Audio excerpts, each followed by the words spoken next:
So the On This Bright Day daily reading today is all about revisiting the nightly checklist. And so what I wanted to do is let you guys know how that's all going for me. I'm going to revisit my nightly checklist. I keep my whole evening habit stack in this pretty box here. And my nightly checklist is actually the last thing I do. I start with writing down my food. And this is just like a business person style day planner. And what I do is I start with my schedule. Right now, my life really doesn't have a schedule, but like if you go back earlier in here when I had a life, I would write down my schedule on this side. And then on this side, I write down what I'm eating for the day. I then take a picture of this and send this to my buddy. And then I do my 1, 2, 3. 1, I am statement.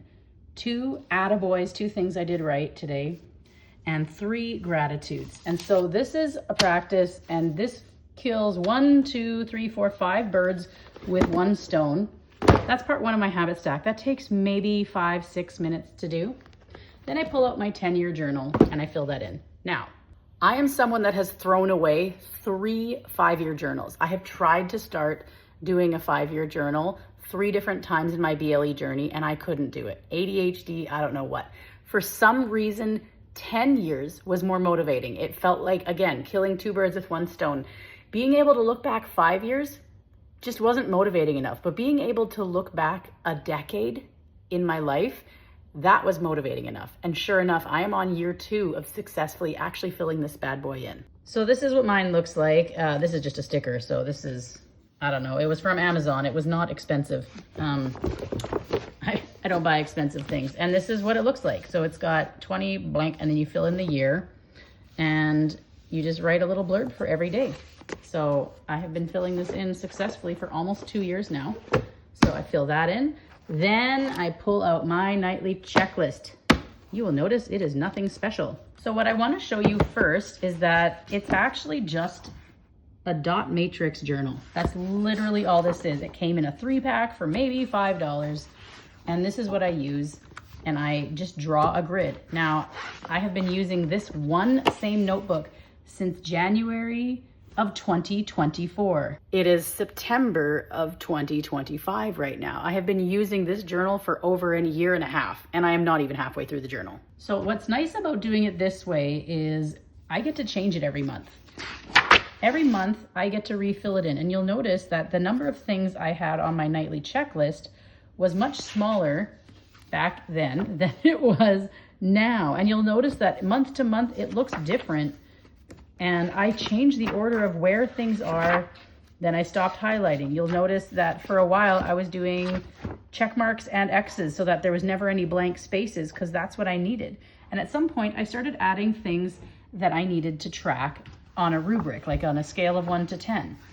And then I decided that instead of X's, I was going to allow for blank spaces. So you can actually see how my nightly checklist has evolved. I would like you to notice just how many blank spaces are in my nightly checklist. So the idea isn't for me to share exactly what I'm tracking in my nightly checklist. I track the things that are important to me, and that changes month to month. My weight tracking, the goal is that I'm only writing something in my nightly checklist once a week. Every 7 days is when there should be a number here. If there's a number any more than that, I'm not doing it right, because I only weigh once a week. So that's what it looks like, and this is where I am right now in September. Now, you may have noticed by now that I'm a bit of a 2-for-1 special kind of gal. So the reason the nightly checklist has finally stuck for me, and I haven't used it my entire program. I started with the BLE one, I updated, I tried doing it on my phone for a while in a Google Excel spreadsheet. That didn't really stick, but I liked the visual of it, and eventually I settled on this stupid little notebook. I don't know why. Every month, I have to pull out a ruler and draw the lines and make the chart for myself. And every month, I have to decide what is going to go on that nightly checklist.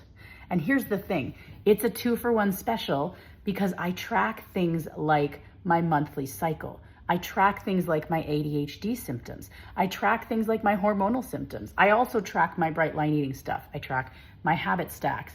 I track whether I did artwork today or not. And the reason I track these things is so I can notice trends. So I can look back and say, I've had a season of really bad days. I've had a season of bad moods. Was I doing artwork? Was I exercising? What time of the month was it? Was I getting sleep? And I can actually look at all those variables and I can notice correlations and draw conclusions and actually feel empowered with my own autonomy to make decisions moving forward for my best good. So my nightly checklist is so much more than just a perfectionist part that's like, were you bright today? Were you bright today? Were you bright today? Were you bright today? Were you bright today? That's not what it's about. That's not what it's about at all. On these 3 days, July 10th to 12th, this is when I had my seizure. And I was able to go back in my log and look at my menstrual cycle and look at when I was having dizzy spells, when I've been upset and sad. And I'm able to actually bring this information, dizzy spells, days 9, 10, 11. You'll notice the seizure was on days 10, 11, 12 of my cycle. I'm able to literally bring this notebook to my doctor's office, to my neurologist, to my OBGYN and say, here are the cold, hard facts of what is happening with my body. I have the data. You cannot ignore this. This has actually become a tool of advocacy for me now. So the nightly checklist, do not underestimate it. It's actually not just about bright line eating, and it's not just for people with a type A personality. I have ADHD. I am a free spirit, and this thing works like an external brain for me, just as much as the tool of writing down my food frees up my executive functioning so I don't have to think about food the next day. So I challenge you, if you haven't been using the nightly checklist, or even if you have, but like you don't like it, try it another way.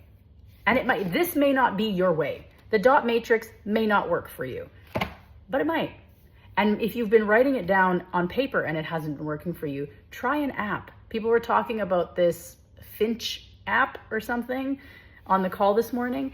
You could try a Google spreadsheet, and then you can use little emojis so you can visually see the greens and the reds and the yellows and all of that, and maybe that will work for you. That worked for me for a while when I really needed to be aware of my sine wave. Using emojis really helped because I could see the flux of greens and reds and greens and reds, and I knew where my sine wave was at, whether I was up or down.